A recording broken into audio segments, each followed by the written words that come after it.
নম্বর বনমালীপুর বিধানসভা কেন্দ্রের অন্তর্গত দক্ষিণ চন্দ্রপুর এলাকায় গরিব অংশের মানুষের বসবাস। বিগত বামফ্রন্ট সড়কের আমলে তাদের জমির পাট্টা বিতরণ করা হয়েছিল। পরবর্তীতে আর কাউকে খাসের জমিতে পাট্টা বিতরণ করা হয়নি। কিছুদিন পূর্বে প্রাক্তন মুখ্যমন্ত্রী মানিক সরকার ওই এলাকায় পরিদর্শনে গেলে ওনারা কাছে এলাকাবাসীরা আবেদন রাখে এ ব্যাপারে সরকারের দৃষ্টি আকর্ষণ করার জন্য।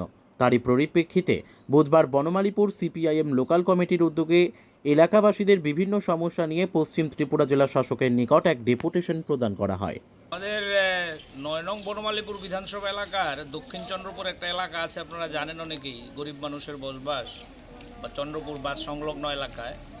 এই দক্ষিণ চন্দ্রপুর এলাকার বেশ কিছু পরিবার এখানে বছরের পর বছর দীর্ঘদিন ধরে এখানে বসবাস করছে, কিন্তু আমরা লক্ষ্য করেছি যে বামফ্রন্ট সরকারের সময়ে বেশিরভাগ পরিবারে সেখানে তাদেরকে পাট্টা, যেটাকে আমরা জমির বন্দোবস্ত বলি, খাত জমির বন্দোবস্ত দেওয়ার ব্যবস্থা হয়েছিল, কিন্তু বেশ কিছু পরিবার এখনও এই পাট্টা বন্দোবস্ত পায়নি।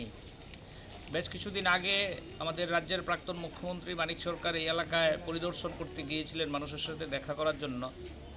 ওই সময় এলাকার যারা মানুষ, অভিভাবক সবাই এগিয়ে এসে ওনার কাছে আবেদন করেছিলেন যে এই জমির পাট্টার বন্দোবস্ত করার ক্ষেত্রে উনি যাতে সাহায্য করেন। উনি নিজেও উদ্যোগী হয়েছেন এ ব্যাপারে, কিন্তু স্বাভাবিকভাবেই ওই এলাকার মানুষদের নিয়ে আমরা আজকে সিপিআইএম পূর্ব আগরতলা অঞ্চল কমিটির তরফে আমাদের জেলা শাসকের কাছে ওই যেই পরিবারগুলো পাট্টা পায়নি তাদেরকে নিয়ে এখানে এসেছি। তাদের নামধাম সহ আমরা আবেদন করব জেলা শাসককে অবিলম্বে যাতে তাদেরকে এই জমির বন্দোবস্ত করা হয়। আপনারা জানেন আমাদের পার্টি বরাবরই শাসন ক্ষমতায় থাকুক আর না থাকুক মানুষের পাশে থেকে মানুষের জন্য কাজ করার চেষ্টা করে। এই উদ্দেশ্য নিয়েই এই গরিব মানুষগুলোকে নিয়ে আমাদের এখানে আসা। আমরা আশাবাদী জেলা শাসক আমাদের এই স্মারকলিপি গ্রহণ করে এ ব্যাপারে প্রয়োজনীয় উদ্যোগ গ্রহণ করবেন। শুধু তাই না, ওই এলাকা আরও কিছু গুরুত্বপূর্ণ বিষয়ও আমরা জেলা শাসকের নজরে নেব। এই কারণেই আজকে আমাদের প্রতিনিধি দল হিসাবে এখানে ডেপুটেশনে আসা, এবং এই ডেপুটেশনের মাধ্যমে জেলা শাসক সহ গোটা রাজ্যের প্রশাসনকে নজরে নেওয়ার জন্যই আমাদের আজকের এই ডেপুটেশন।